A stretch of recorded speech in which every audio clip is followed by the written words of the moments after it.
Hi, hello, welcome back to our channel. Today I am going to discuss about 9th class maths chapter 1 exercise 1.4 లోని fourth problem route 9.3ని సంఖ్యా రేఖపై సూచించండి అన్నప్పుడు మనము first ఎలా చేద్దాము అంటే స్కేల్ సహాయంతో ఒక లైన్ సిగ్మెంట్ అంటే రేఖాఖండంని గీయాలి.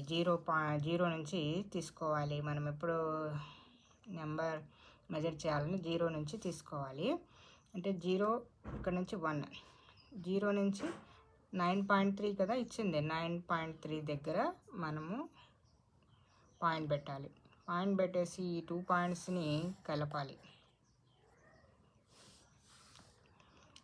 9.3 ఇక్కడ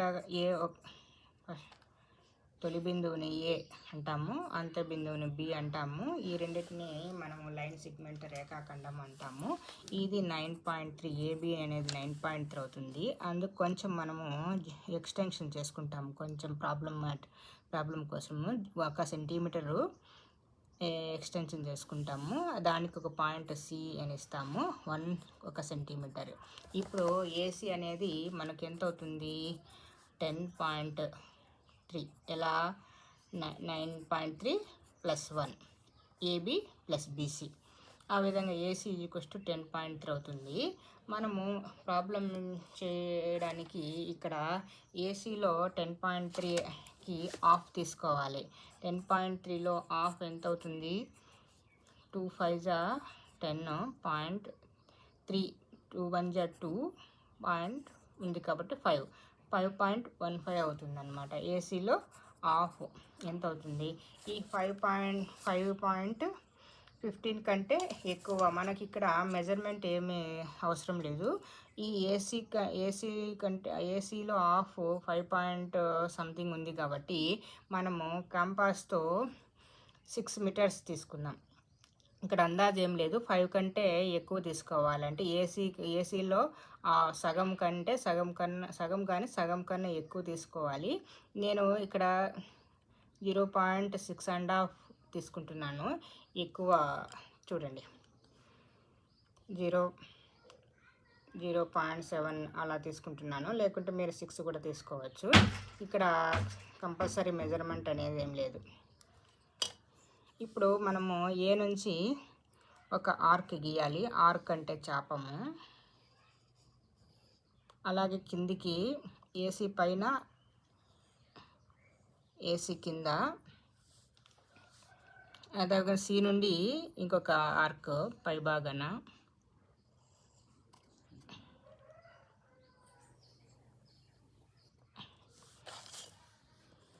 ఈ రెండింటిని మనము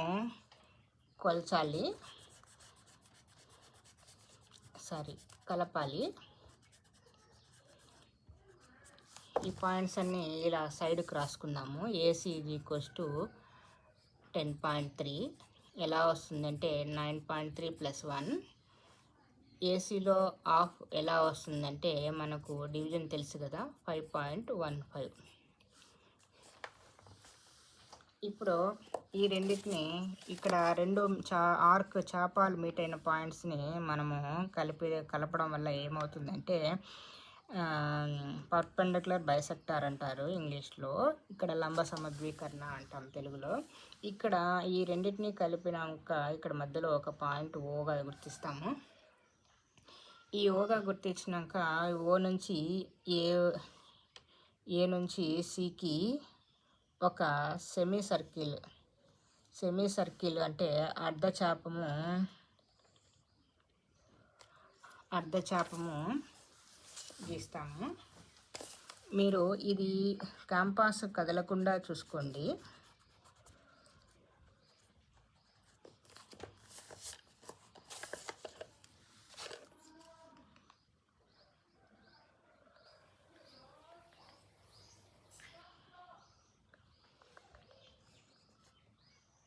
సి వరకు ఇలా ఎగ్జాక్ట్గా గీయండి. Semi circle. ఈ సెమీ సర్కిల్ గీచాక మనము నెక్స్ట్ ఏం చేయాలంటే బి నుంచి ఒక పర్పెండిక్యులర్ లైన్ ఈ సెమీ సర్కిల్ మీదుగా గీయాలి.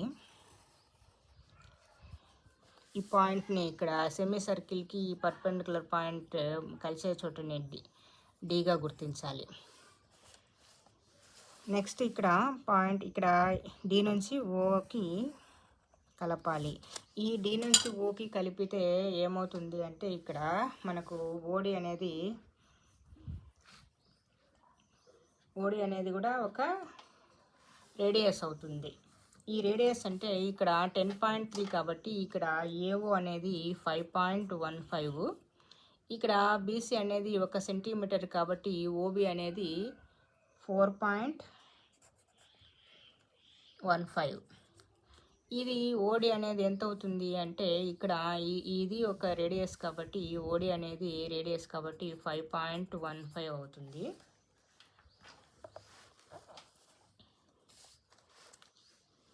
ఇది మనము ప్రాబ్లమాటిక్గా చేసినప్పుడు ఓబి బీడీ √93, ఇది యాక్చువల్గా √93 ఎలా వస్తుంది అనేది ఇక్కడ ఎక్స్ప్లెయిన్ చేస్తాను చూడండి.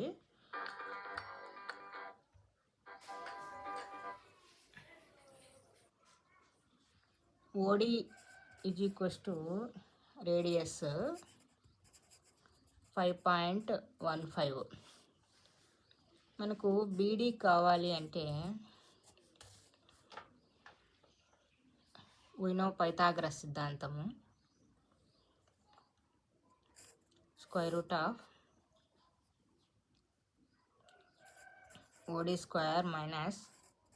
- OB², √5.15 whole square is equals to 4.15 whole square is equals to √9.3. ఈ విధంగా వస్తుంది. √93 BD is equals to √9.3. ఈ BD ఈక్వల్స్ టు 9.3 గీచాక కొంచెం ఈ లైన్ సెగ్మెంట్ని ఎక్స్టెన్షన్ చేసుకొనేసి ఈ BD 9.3 ఎంత ఉంది ఇక్కడ సంఖ్యారేఖపై చూపించమన్నారు కాబట్టి మనము ఈ ఎంత √9.3 ఇక్కడ 9.3 ఎంత మెజరింగ్ ఉందో అంత మనకు ఇక్కడ మళ్ళీ ఈ నెంబర్ లైన్కి ఆర్క్ గీయాలి.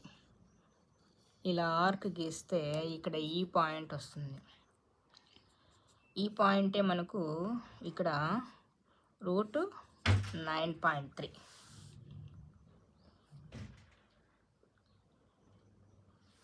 ఇక్కడ ఈ సి ఇలాగైనా డాట్స్గా గీసుకోవచ్చు. నేను పూర్తిగా గీసాను. ఈ విధంగా మనకు సంఖ్యారేఖపై √9.3ని సూచించాము. Thank you for watching. Please subscribe my channel.